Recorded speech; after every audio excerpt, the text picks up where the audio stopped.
So we embarked on a $160 million enhancement project, which was an enormous gift from all three arms of government, to the community and to the City of Edmonton. We took that time to reimagine and reinvent how services would be delivered and experiences would be felt at Fort Edmonton Park. We're proud to bring back all the old favorites like the historic Rutherford House, but also to elevate new narratives to diversify the story and make sure all guests see themselves represented in our history. Let's explore. Fort Edmonton Park's vision is bold and unencumbered by limits and expectations. We respect and honor the past, and we use the lessons from the past to help us understand how we can evolve and change the future. Fort Edmonton Park opened in July of 2021, just in the nick of time for restrictions for this pandemic to lift.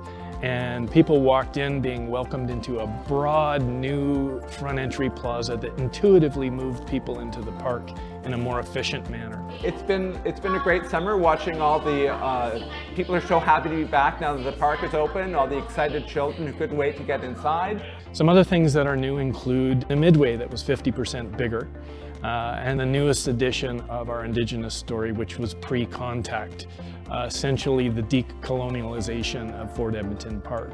And this is what we're most proud of. The Indigenous people's experience represents the Indigenous populations of this area's history, culture, and lifestyle through time.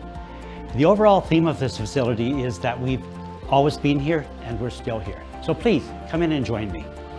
This incredible exhibit was years in the making. It started as early as 2009 with initial conversations about creating an Indigenous people's experience in the City of Edmonton. And all of the content within totally informed and led by our work and consultation with the MOU partners, the Métis Nation of Alberta, the Confederacy of Treaty 6 First Nations, and hundreds of interviews with artisans, creators, elders, and knowledge keepers from these territories and these lands. And this exhibit represents their stories, their truths, their culture, their traditions, and their customs.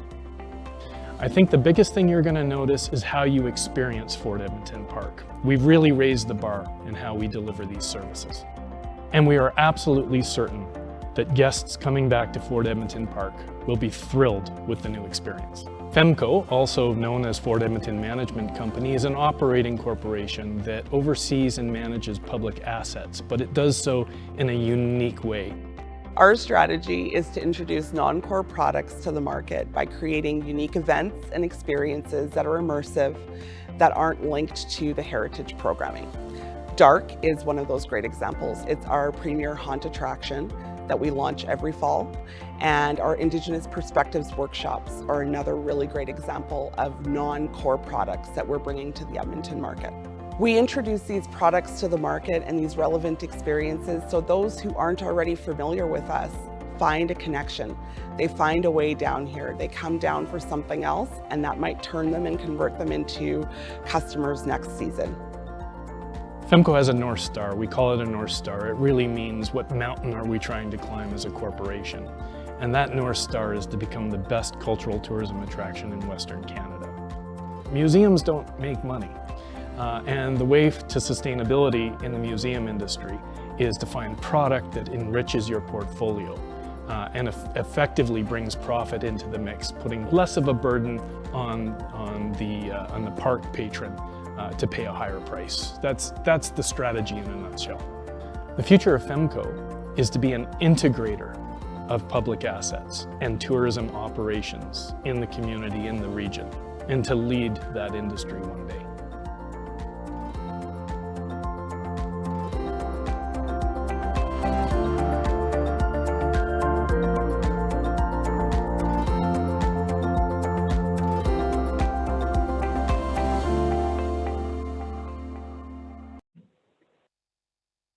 Hello and welcome to the 2021 Annual General Meeting of FEMCo. My name is Cameron John, and I'm the Chair of the Board of Directors. I will act as Chair of this Annual General Meeting, and I call this meeting to order. As well, I will call on Carrie Sweezy to act as Secretary of this meeting. In accordance with the articles of the company, I will propose all motions, and no secondary is required. We have arranged 1 hour for this meeting, and the agenda was earlier distributed. With a minor adjustment, item 6, the Fort Edmonton Park welcome video, was played before these remarks and will be played again at the end of the meeting. We will otherwise leave the agenda order as is for convenience. We'll conclude on last year's minutes, then make some introductions, get into the content and reports, then finish with shareholder resolutions. As well, the chat function has been disabled during the meeting, but for AGM business matters, we will be opening the chat function again prior to adjournment. I would like to start off with FEMCo acknowledging that the land on which we gather is Treaty 6 territory and a traditional meeting ground and home for many Indigenous peoples, including the Cree, Saulteaux, Nasitapi, Blackfoot, and Nakota Sioux people, and the home of the Métis. We acknowledge our treaty obligations and are committed to living in accordance with them. I would also like to thank the Creator for this gift that is today, and for all of us gathering here today in collaboration and in friendship. With that, I will move on to item 2 and ask the shareholder by proxy City Manager Andre Corbould to approve the September 18th, 2020 AGM minutes as presented. Mr. Corbould, does the shareholder approve the minutes from last year?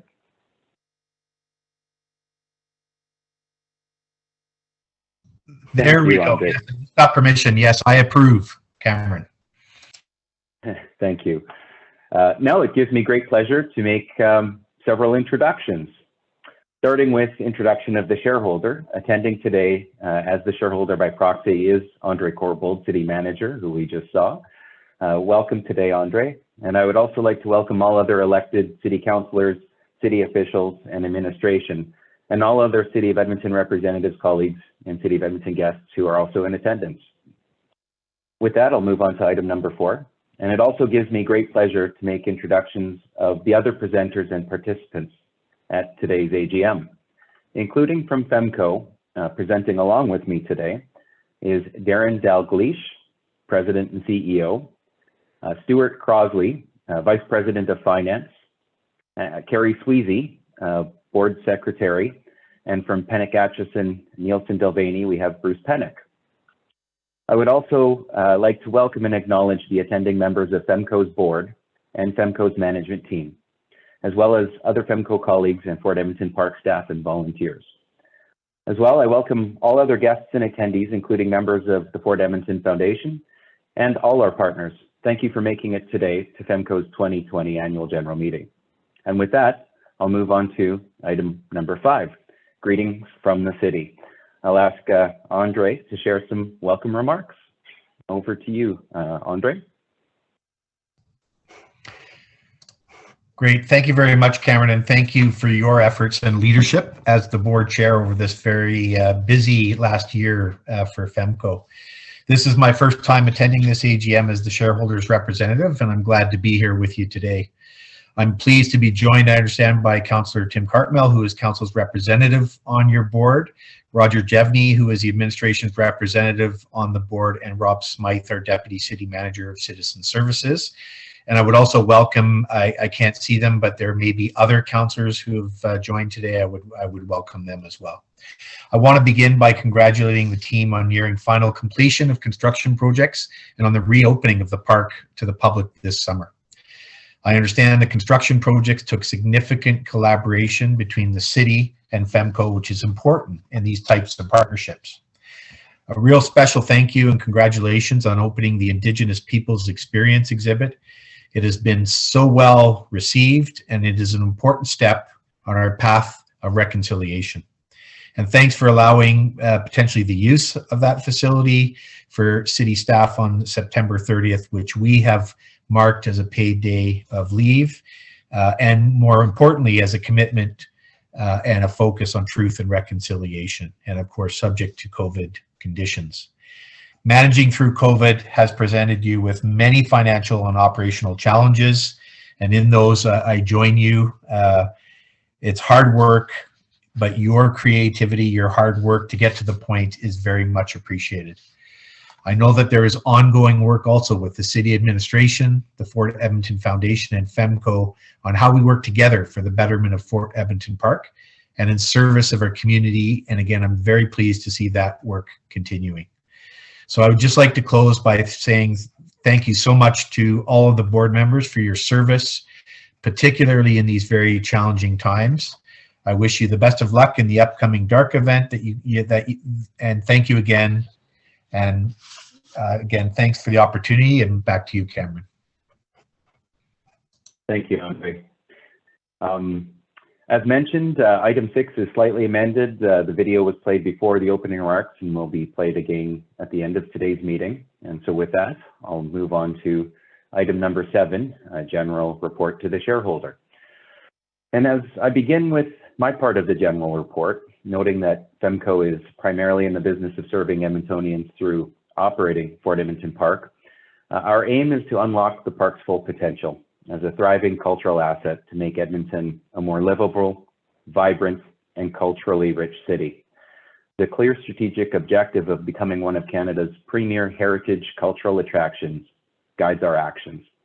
FEMCo's model brings an entrepreneurial approach to deliver meaningful value culturally, commercially, and historically. And as it relates to FEMCo and FEMCo's operations, I want to start with a comment on the new Indigenous Peoples Experience that opened this summer. Some of the content includes some very troubling recent historical events. It is important to acknowledge this. There is also excellent information and much to learn about Indigenous brilliance, Indigenous success, and meaningful ways to better understand Indigenous cultural teachings and other Indigenous learnings foundational to who we are as a community here in Edmonton. Thank you to our Indigenous partners, Indigenous artists, curators, and contributors for bringing the Indigenous people's experience to life in the way that they did. It's truly incredible. And we are grateful for our partnership and the result that reaffirms this important component of our sense of identity that all Edmontonians today can be proud of and very honored to share. To continue along the theme of park relaunch, following the enhancement project and FEMCo 2020 operational highlights, I am pleased to note that the volume numbers and operating results outline great customer satisfaction and a steady financial position versus budget, that the strategic plan has delivered clarity of direction on priorities that have yielded early operational gains since the relaunch, and that the CEO and executive team have been up to the challenge through 2020 and into 2021. The management team, colleagues, and volunteers are all poised to provide some of the best experiences at the park that Edmonton has ever seen, including DARK coming up here, restrictions permitted. And on to FEMCo board operations.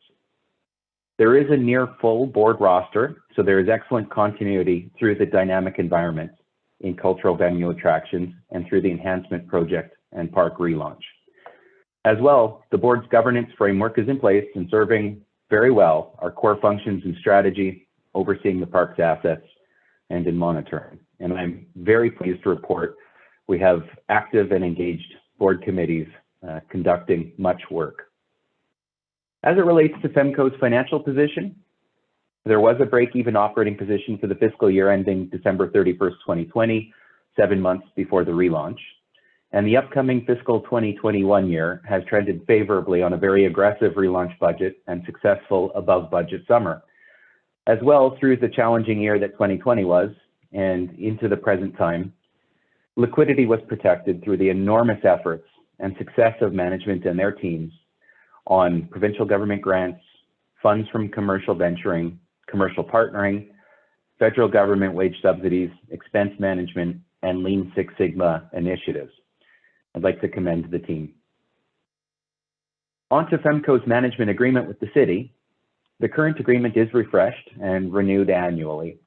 We continue to work with the City of Edmonton departments to enhance the management agreement going forward. And there is improved clarity of the tie between financial stewardship and our cultural heritage and operating strategic priorities.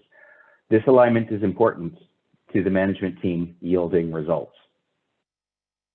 So as I conclude my portion, there are several acknowledgements I'd like to make. The first is I acknowledge our sponsor support. Thank you to all three arms of government towards the enhancement project. We are grateful for the support as we finalize the investments in the enhancement project post-launch into the next couple of years. The next is to our partnerships. FEMCo continues to work on commercial partnerships in service of the management agreement.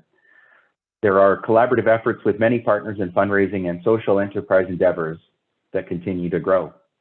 And I would like to recognize our shareholder, the City of Edmonton, who continues to support the FEMCo model, which is one of a professional and entrepreneurial organization who is entrusted to maximize the value of one of the city's greatest assets, Fort Edmonton Park.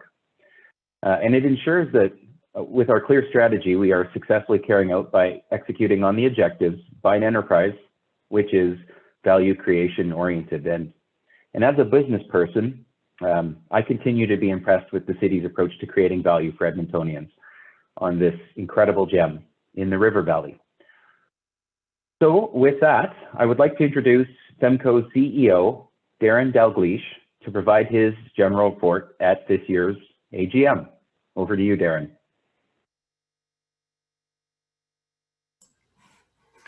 Thank you, Cameron. Good morning, everyone, and welcome. Thanks for joining us today for our 2021 annual general meeting. Today, I'm going to talk about the past 12 months, the park reopening, and I'll talk about some of the challenges we faced. I'll also give you a summary of how the season went and what the plans are for the rest of the year, and a few comments about 2022 as well. Ultimately, in our quest to become the premier cultural tourism attraction in Western Canada, it's important to consider the strategy that'll get us there. So let me start by summarizing FEMCo's strategic priorities and how they manifest. As I often mention, cultural tourism is a challenging industry. For the most part, museums and cultural tourism attractions have significant headwinds to sustainability. Declining interest over the years is often a death spiral for a museum. And generally, this is met with common actions like cutbacks, reductions in programming, and price increases to ensure operational longevity. FEMCo takes a different approach to this, and let me share a few examples. We continuously work to create effective operating processes that focus on value through the eyes of the customer, and the adoption of Lean Kaizen to eliminate variability in our processes. We're completing our first quality manual this year, which will be a comprehensive document outlining all standard work, policies, and procedures of the company to ensure quality and repeatability with what we do. Ultimately, we'd like to pursue an ISO 9000 certification with this. FEMCo also recognizes that not everyone is interested in cultural heritage. In some cases, they're simply not aware of what Fort Edmonton Park has to offer. So we continue to expand our product mix with a fierce focus on shoulder season and after hours. Dark is the epitome of this. Now in its 4th year, while thousands of guests mingle with the undead, they become exposed to the park in a very non-traditional way. And this commonly converts guests to patrons of the park for future years. This fall, we're expanding our programming at the Indigenous Peoples Experience and the Fort to run right into winter, as well as the addition of our Indigenous Perspectives workshops, which are running as we speak.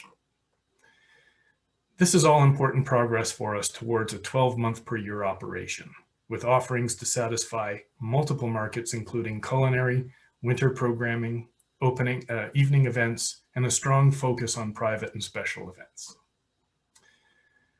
This past year, FEMCo ceased operations of our food and beverage department.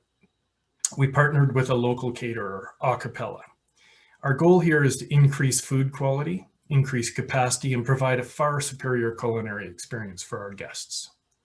We're early in this approach and will be closely monitoring its success. FEMCo also recognizes that not everybody can afford to visit the park, and our strategy includes accessibility priorities, including the eventual reduction of price at the gate.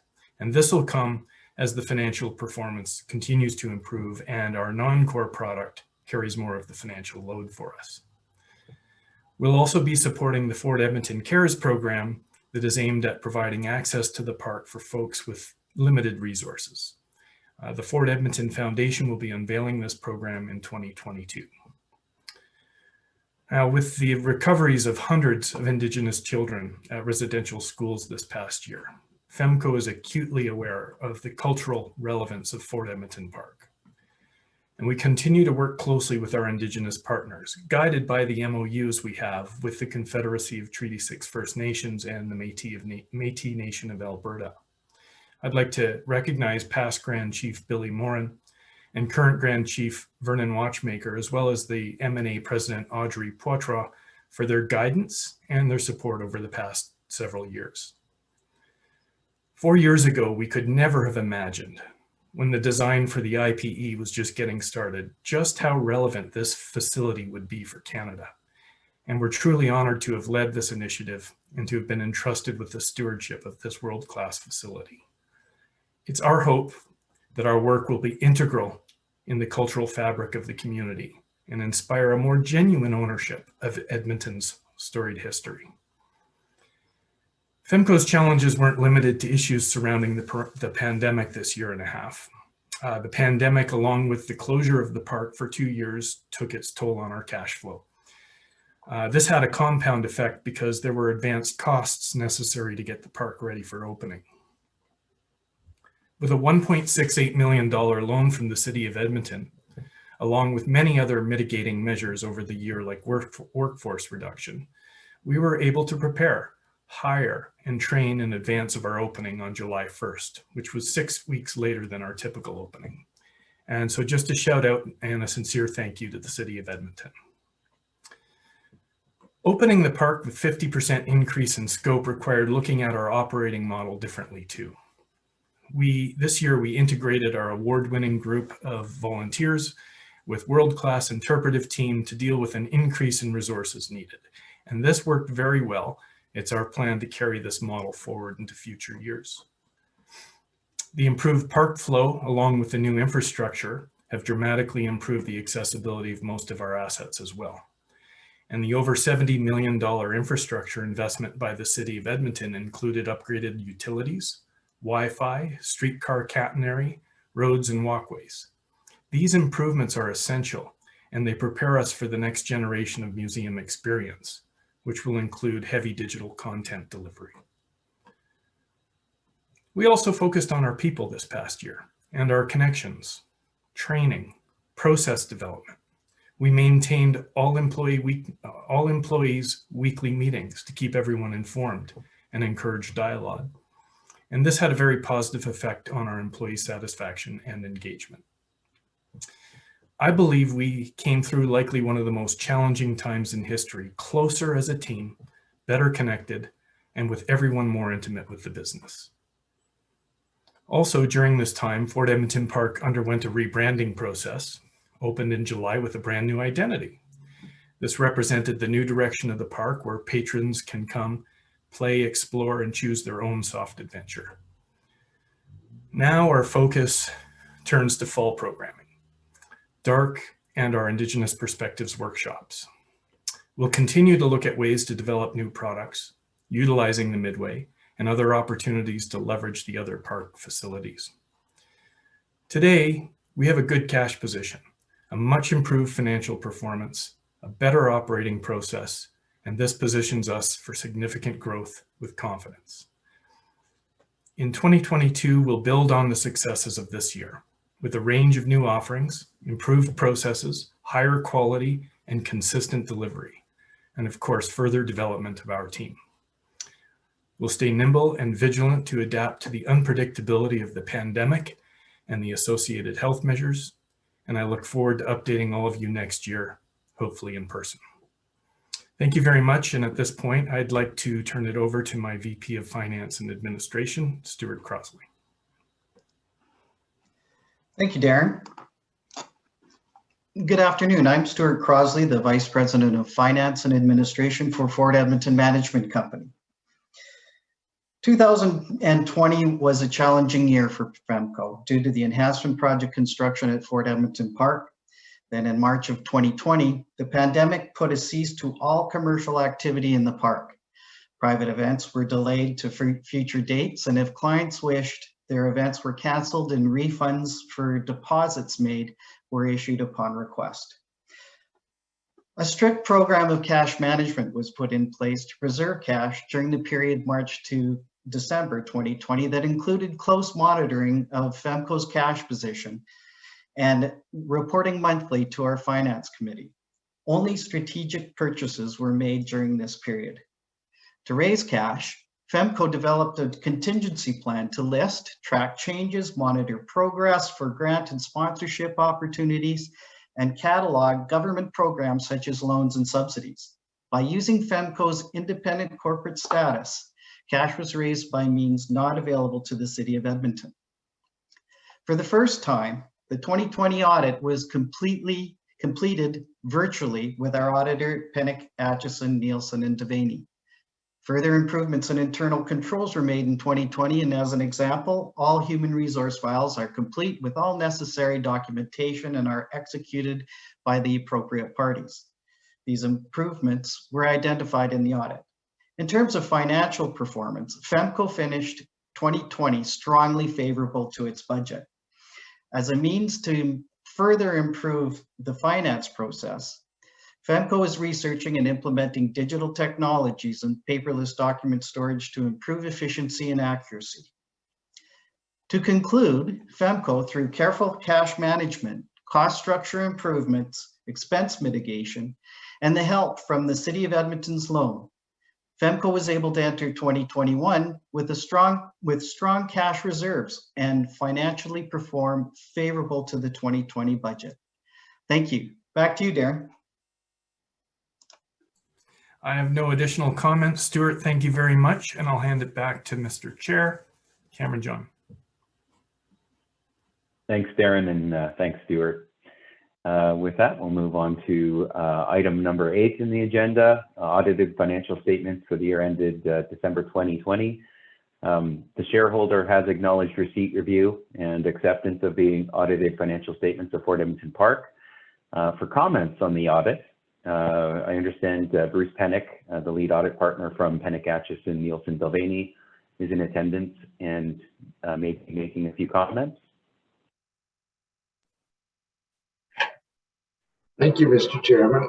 Yes, and just probably start out by just reconfirming the presentation that Stuart went through. We are, sir, are continually impressed with the quality of what we receive in conjunction with the performance of the audit.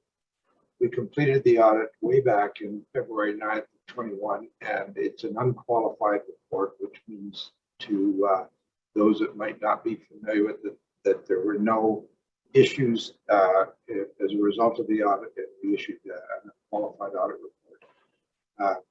With the limited activity, I can tell you that the audit went very well. We are impressed with the response. We had a few relatively minor control issues that we suggested, consistent with the way Stuart and his people have continued to do it. They've already responded to the relatively minor suggestions we had and corrected that. So we really have nothing else to report other than we were completely satisfied and very, very, very excited to be involved, continually involved with Fort Edmonton Management Company. Thank you. Back to you, Cameron. Thank you, Bruce, and well done, team, over at FEMCo there. So with that, we will move on to item number 9 of the AGM, resolution to be approved by the shareholder.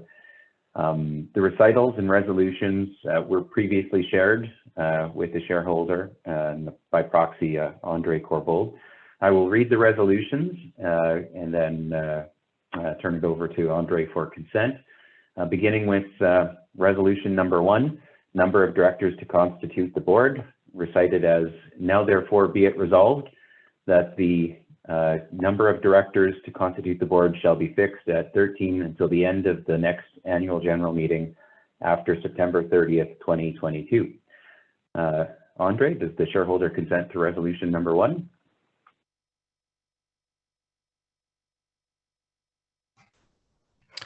Yes, I approve. Thank you. And moving on to resolution number 2, appointment of board of directors, recited as, now therefore be it resolved that the following directors are appointed as directors until the end of the next annual general meeting after September 30, 2022. Cameron John, Jim McKillop, Erica Barutz, Victoria Clark, Bill Blaze, Roger Jevney, Ian Reynolds, Dominic Shome, Whitney Shaw, Candace Sperling, and Jennifer Wood as well. A member will be appointed by City Council, and at present, this is recited as Councillor Tim Cartno is appointed directly by City Council. On to the shareholder consent for resolution number 2.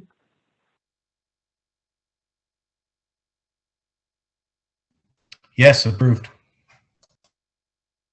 Thank you. Resolution number 3, appointment of board chair, recited as, now therefore be it resolved that the following board chair is appointed as board chair until the end of the next annual general meeting after September 30, 2022. Cameron John. Andre, over to you.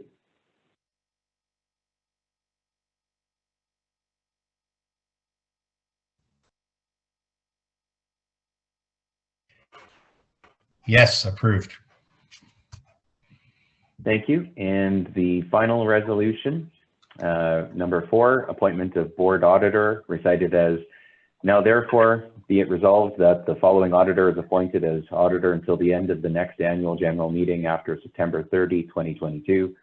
Pennick Atchison, Nielsen Delvaney, Chartered Accountants, and now therefore be it resolved that the delegation of the fixing of the auditor's remuneration be granted to the board. Yes, approved. Thank you, Andre. And there being no further business matters on the agenda, I open the chat function for AGM business matters. So at this time, I will ask Carrie Sweezy to report if there are any AGM business matters coming through the chat function. Carrie? Mr. Chair, no questions at this time. I believe it was just enabled though, so maybe we'll just give it a moment. Sure, thank you.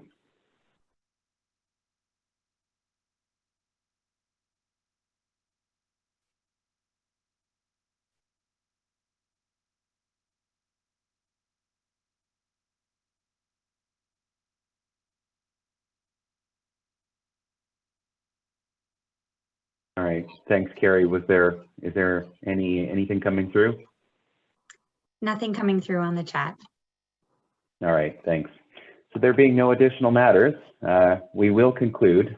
And as I wrap up, we are excited by the continued evolution of FEMCo's leadership role and strategic model to help bring about greater social and economic value to Edmontonians on this truly wonderful city asset. Thank you to everybody for attending today. You are welcome to stay and view the repeat of the AGM video starting momentarily. And with that, I declare the meeting adjourned. Have a wonderful day, everybody.